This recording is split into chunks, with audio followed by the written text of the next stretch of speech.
आदाब। Hello friends, आज हम तैयार करेंगे मटन कोफ्ता करी। इसमें मैंने घर में ही कीमा तैयार किया है। मीट मिक्सर से कैसे कीमा बनाया जाए, प्याज, हरा धनिया, हरी मिर्च ये सब डाल के जैसा आप कसाई से बनवा के लाते हैं बुचर से, सेम उसी तरीके से मैंने घर में मशीन से किया है। को ये वीडियो बहुत अच्छा लगेगा क्योंकि घर में ही मैं कीमा बना रही हूँ, घर में ही मैं कोफ्ता पूरा तैयार कर रही हूँ। वीडियो आप बिल्कुल आखिर तक देखिएगा, आपको बहुत बारीकी से मैंने इसको समझाया है। ये रेसिपी बिल्कुल बैचलर्स के लिए है, जो नया नया खाना बनाना सीख रहे हैं उनके लिए ये रेसिपी बिल्कुल परफेक्ट है। तो कोफ्ता करी के लिए मैंने बकरीद का जो गोश्त रखा हुआ था वो मैंने लिया है। 550 ग्राम गोश्त था ये टोटल।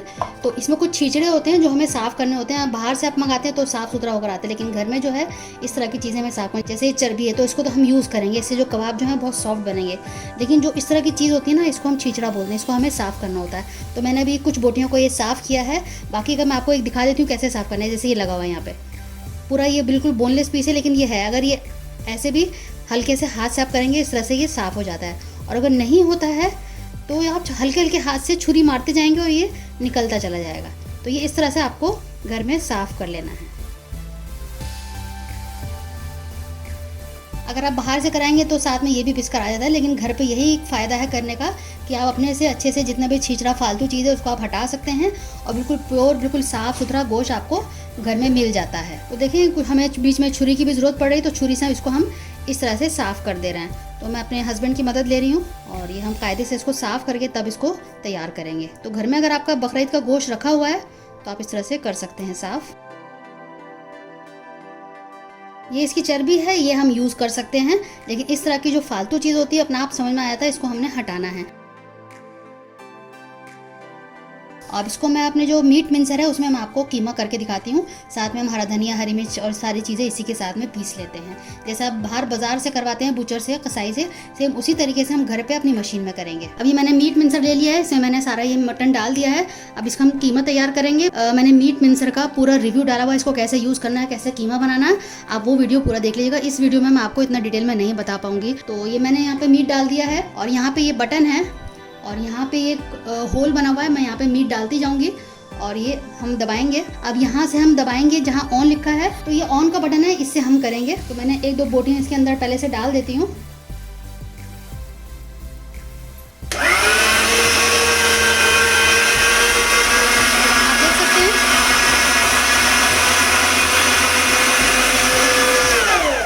आपको दिखा देती हूँ, देखिए यहाँ पे कीमा निकलने लगा है। ये देखिए कितना फाइन निकल रहा है। पूरा निकालूंगी। अब मैं वीडियो को थोड़ा फास्ट फॉरवर्ड करके आपको दिखाती हूँ कि पूरा कीमा मैंने कैसे तैयार किया है।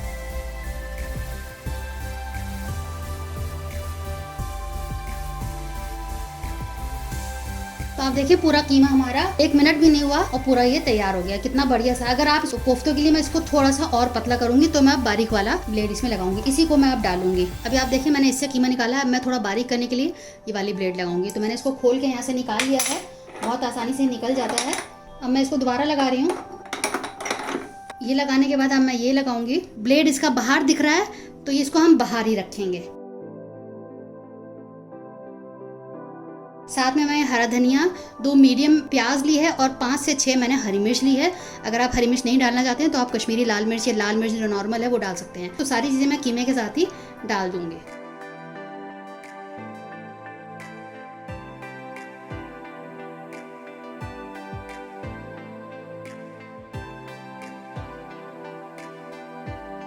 तो आप देखिए हमारा सारा कीमा तैयार हो चुका है कोफ्ते का। कश्मीरी लाल मिर्च 1 टीस्पून, नमक भी मैंने 1 टीस्पून लिया है। लहसुन अदरक का पेस्ट है, 2 टेबलस्पून लहसुन है, 2 टेबलस्पून ही अदरक का पेस्ट है।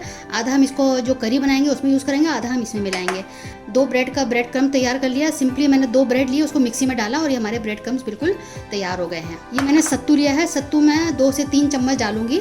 अगर आपका सत्तू नहीं है तो आप बेसन को भून लीजिएगा, बेसन डाल सकते हैं। अगर बेसन भी नहीं यूज़ करना चाहते हैं तो ये वाले चनों को आप पीस लीजिएगा, इसका आप 2-3 चम्मच पाउडर डाल सकते हैं। ये हम बाइंडिंग के लिए यूज़ करेंगे। ब्रेड क्रम्ब और ये सब चीज़ें जो मैंने आपको 3 बताई हैं सब बाइंडिंग के लिए। तो इन तीनों में से आपके पास जो अवेलेबल हो आप यूज़ कर सकते हैं। तो अब हम कीमे में सारी चीज़ें ऐड कर देते हैं। ब्रेड क्रम्ब में मैं थोड़ा डाल रही हूँ, ज़रूरत पड़ेगी तो हम और डाल देंगे। अभी सिर्फ मैंने 2 टेबलस्पून डाले हैं। अब इसकी हम मिक्सिंग करेंगे हाथ से। इसमें बस यही मसालों की ज़रूरत है और इसमें कुछ भी ज़रूरत नहीं है। बाकी जो इसकी ग्रेवी तैयार करते हैं उसके मेरे मसाले आपको थोड़ी देर में दिखाती हूँ। ये कोफ्ते पहले हम तैयार कर लेते हैं। अच्छे से इसकी मिक्सिंग कर लीजिए। देखिए इसमें प्याज की वजह से जो पानी था वो सारा इसने सोख लिया है सत्तू ने। प्याज को हमने इसलिए पीसा क्योंकि उसकी वजह से बहुत सॉफ्ट रहते हैं, तो इसलिए मैंने साथ में पीसा है। अगर आप कच्ची प्याज नहीं डालना चाहते हैं तो आप ब्राउन अनियन भी इसमें डाल सकते हैं। अगर आपका जो कीमा है बहुत रूखा है तो आप इसमें जो बकरे की जो चर्बी होती है उसका आपने अगर आप घी निकाला है बकरीद में तो आप वो डाल सकते हैं। जैसे मैंने निकाल के रखा हुआ है जिसको हम इंग्लिश में टैलो बोलते हैं। मैंने आपको वीडियो में दिखाया हुआ है, 2 वीडियो मैंने डाली हैं, आप दोनों वीडियो देख लीजिएगा। उसका मैं लिंक दे दूँगी। मीट मिक्सर को कैसे यूज़ करना है उसका भी मैं आपको लिंक दे दूँगी। तो इसमें हम थोड़ा सा ले लेते हैं। देखिए बाहर रखा हुआ था कितना सॉफ्ट है, तो मैं थोड़ा सा डाल दे रही हूँ, इससे बहुत और सॉफ्टनेस बढ़ेगी। उसमें हम मिक्स करेंगे तो आराम से ये इसमें पिघल जाएगा, हमारे हाथ की गरमाई से ये इसमें पिघल जाएगा। देखिए हमारा बढ़िया सा डो तैयार हो चुका है। कितना बढ़िया घर में बन जाता है। अगर आप यही बाहर से करा के लाएंगे आपको बिल्कुल नहीं अंदाज़ा कि वो क्या क्या मिला देते हैं। घर में बनाने पे बहुत सेफ्टी है, जायका भी अच्छा आएगा। हमको मालूम है आपने घर में क्या डाला है, क्या मिलाया है। तो आप ये मीट मिक्सर ख़रीद सकते हैं, उससे आप कुछ भी अपने हिसाब से तैयार कर सकते हैं। तो मैंने हाथ में थोड़ा सा ऑयल ले लिया है, थोड़ा हाथ को चिकना कर लें। अब बॉल्स आप अपने हिसाब से बना सकते हैं। सिंपली आपको इस तरह से कर लेना है। साइज़ अपने हिसाब से बना सकते हैं। थोड़े मैं बड़े बना रही हूँ क्योंकि पकने के बाद ये श्रिंक होंगे, छोटे हो जाएंगे। तो सारे हम इस तरह से तैयार करके बना लेते हैं। कोफ्ते हमारे तैयार हो चुके हैं। अब इसकी हम ग्रेवी तैयार कर लेते हैं। ग्रेवी के इंग्रेडिएंट्स में मैंने 2 प्याज लिया है जिसको चॉप कर लिया है। दही है कम से कम 40-50 ग्राम हो या आप 4 टेबलस्पून समझ लीजिए। लहसुन अदरक का पेस्ट है 1 टेबलस्पून। 2 टमाटर लिए हैं जिनका हम प्यूरी तैयार कर लेंगे, यानी कि इसको हम पीस लेंगे। बाकी जो मसाले हम यूज़ करेंगे 1 टीस्पून लाल मिर्च है, हल्दी थोड़ी सी ली है, नमक जायके के हिसाब से ले लिए, काली मिर्च 1/2 टीस्पून, धनिया पाउडर 1.5 चम्मच मैंने लिया है, गरम मसाला है 3-4 टीस्पून। बाकी आखिर में हम जायफल जावित्री का पाउडर है, इसको इस्तेमाल करेंगे, आधा चम्मच डालेंगे। आप इसको 2 तरीके से बना सकते हैं। पहला तरीका ये है कि आप कबाब को शैलो फ्राई कर सकते हैं, हल्का सा तेल में उसको पका लें, फ्राई कर लें। या दूसरा तरीका ये है कि आप ग्रेवी तैयार कर लें और उसमें डाल दें और ग्रेवी में साथ में पक जाएगा। तो मैं आपको पहले तरीके से बता देती हूँ। जो दूसरा तरीका है उससे मैंने बना के डाला हुआ है, आप मेरे चैनल पर देख सकते हैं। तो पहले मैंने एक पैन ले लिया है, इसमें हल्का सा हम तेल डालेंगे और उसको पूरे में फैला देंगे। अभी हम ज़्यादा ऑयल नहीं लेंगे उसको फ्राई करने के लिए, क्योंकि ग्रेवी में भी ऑयल लगेगा तो बहुत ज़्यादा हो जाएगा। और सिंपली इसको हमको कुछ नहीं करना है, हल्की आंच पे 7-8 मिनट या 10 मिनट के लिए इसको फ्राई कर लेना है। और बीच बीच में इसको हम चलाते रहेंगे ताकि एक तरफ से ज़्यादा कलर ना चेंज हो जाए। इस तरह से आपको करना है, बीच बीच में चम्मच नहीं लगाना है, ये बिल्कुल भी नहीं टूटेंगे। बस ऐसे हिला देना है और इसको 10 मिनट के लिए हम लो फ्लेम पे फ्राई कर लेते हैं। दूसरी तरफ ये एक तरफ इसको हम रख देते हैं, दूसरी तरफ इसकी हम ग्रेवी तैयार करेंगे। मैंने हांडी ले ली है थोड़ी गहरी वाली, इसमें मैं ऑयल डाल देती हूँ। 1/4 कप के आसपास टोटल इसमें तेल लगेगा। तेल गर्म हो गया है, प्याज डाल देते हैं। प्याज को हम ब्राउन करके निकाल लेंगे। प्याज लाल करते वक्त बहुत ध्यान रखना होता है, शुरू में तो थोड़ा टाइम लगता है, लेकिन जब ये होने वाला था तो बहुत जल्दी हो जाता है। तो उस वक्त बिल्कुल गौर करके इसको आप टाइमली निकाल लें। ज़रा सा भी आपने देर किया तो वो निकालते निकालते में वो काला पड़ने लगता है। जब हल्का सा बिल्कुल ब्राउन हो तो आप तभी निकालना शुरू कर दें। गैस को ऑफ कर दें। इसका भी वीडियो मैंने डाला हुआ है, आप मेरे चैनल पर देख सकते हैं, हाउ टू ब्राउन अनियन। आप देखिए अब ये ब्राउन होने पे है, बस अब हमें इस पर ध्यान देना होगा। 1 से 2 मिनट लगेगा और ये हो जाएगा। तो बस इसी स्टेज पर हम ध्यान रखते हुए इसको निकाल लेंगे। मैं आपको बहुत बारीकी से बताती हूँ ताकि जो नए बच्चे हैं, जो नए सीखने वाले हैं, उनको बहुत फ़ायदा हो मेरे वीडियो से। तो ख़ास मैं उन लोगों को ध्यान में रखते हुए बनाती हूँ, क्योंकि मेरे भी अपने बच्चे हैं, तो उनसे मुझे एहसास हुआ कि नहीं, बच्चों को बहुत बारीकी से बताना पड़ता है। तो बस अब देखिए मैं फ्लेम को मैं अब इस स्टेज पे ऑफ करके इसको मैं निकालूंगी। हम आपके फीडबैक का इंतज़ार करते हैं, उसी हिसाब से फिर आगे वीडियो भी तैयार करते हैं, बनाते हैं कि लोगों को क्या पसंद आ रहा है, उस हिसाब से भी हम अपना प्लान करते हैं। तो आप हमें फीडबैक प्लीज़ ज़रूर दिया करें कमेंट्स में। फ्लेम मैंने दोबारा से ऑन कर दिया। मैं खड़े मसाले डाल रही हूँ। खड़े मसाले में सिर्फ मैंने लौंग और हरी इलायची ली है, तो इनको कड़कने देते हैं। टमाटर मैंने पीस लिया है और जो मैंने प्याज को लाल किया है इसको मैं दही के साथ पीस लूँगी। लहसुन अदरक का पेस्ट, इसको भी आप 1 मिनट बहुत पेशेंस के साथ, सब्र के साथ भूनिएगा। अच्छे से ही भुनेगा तो इससे बहुत अच्छा जायका आएगा। अगर आप कच्चे में डाल देंगे बाकी चीज़ें तो बिल्कुल आपकी जो ग्रेवी बहुत बेकार लगेगी। आप देखिए दानेदार सा हो गया है। तो बस अब मैं इसमें टमाटर डाल रही हूँ। फ्लेम भी मैंने मीडियम की हुई है। सारे मसाले मैंने एक साथ डाल दिए हैं। इसमें थोड़ा हम पानी डालेंगे क्योंकि जार में टमाटर लगा हुआ है, तो उसको खंगार के हम डालेंगे। लेकिन पहले मसालों को हम भून लेते हैं। थोड़ा इंतज़ार करते हैं तेल ऊपर आ जाने तक। इसको आप देखिए भुन गया है, तेल ऊपर आ गया है। अब मैं इसको एक बार और भूनूंगी, तो इसमें मैं दोबारा से पानी डालूंगी। अब मैं वही जार को खंगार के डाल देती हूँ। तो आप इसको इसी तरह से 2 से 3 बार भून लीजिएगा। ग्रेवी अच्छे से भुन जाएगी तो बहुत अच्छा जायका आता है। तो ये मैं दूसरी बार भून रही हूँ।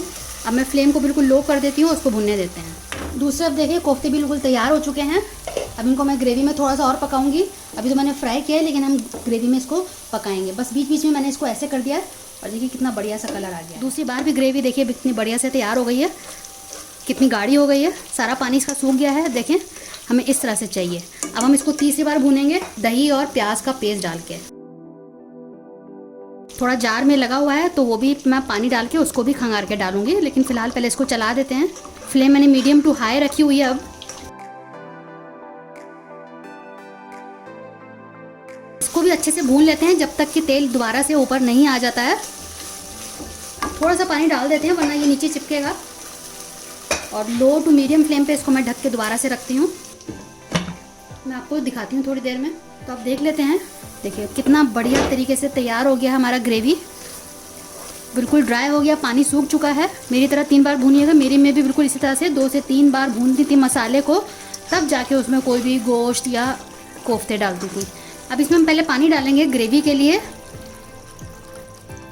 जितना आपको ग्रेवी चाहिए उस हिसाब से आप पानी डाल लें। अब इसमें पहले एक बॉईल आने देते हैं। अब देखें बॉईल आ गया। मैं डायरेक्ट कोफ्तों को इसी में डालूंगी। जो इसमें थोड़ा बहुत ऑयल था वो भी मैं इसमें डाल दे रही हूँ। अब बिल्कुल लो फ्लेम पे इसको हम पकाएंगे 10 से 15 मिनट के लिए, ताकि कोफ्तों के अंदर तक मसाला चला जाए, ग्रेवी चला जाए। और फ्लेम को मैं लो कर दे रही हूँ। मैं आपको 15 मिनट में दिखाती हूँ। लो फ्लेम पे मैंने रखा है। मैं आपको 10 मिनट बाद खोल के दिखा रही हूँ। अब एक बार इसको हम ऐसे इसको अलट पलट कर देंगे। कितने बढ़िया तरीके से तैयार हो गया। 5 मिनट इसको हम और पकाएंगे और बस इसमें जो बाकी बचे हुए इंग्रेडिएंट्स हैं वो मैं डालूंगी। तो 5 मिनट के लिए हम और छोड़ देते हैं। अब देख लेते हैं 5 मिनट हो चुके हैं। अब इसमें मैं गरम मसाला डाल देती हूँ। जायफल जावित्री का पाउडर है ये, ½ टीस्पून। इससे अच्छी खुशबू के लिए है और जायके के लिए है। बस इसको हम सिंपली मिला देते हैं और 2 मिनट और पका लेंगे बस। और ये हमारी बिल्कुल तैयार है। थोड़ा सा इसमें गार्निशिंग के लिए हरा धनिया आप डाल दें। अब मैं आपको सर्व करके भी दिखा देती हूँ।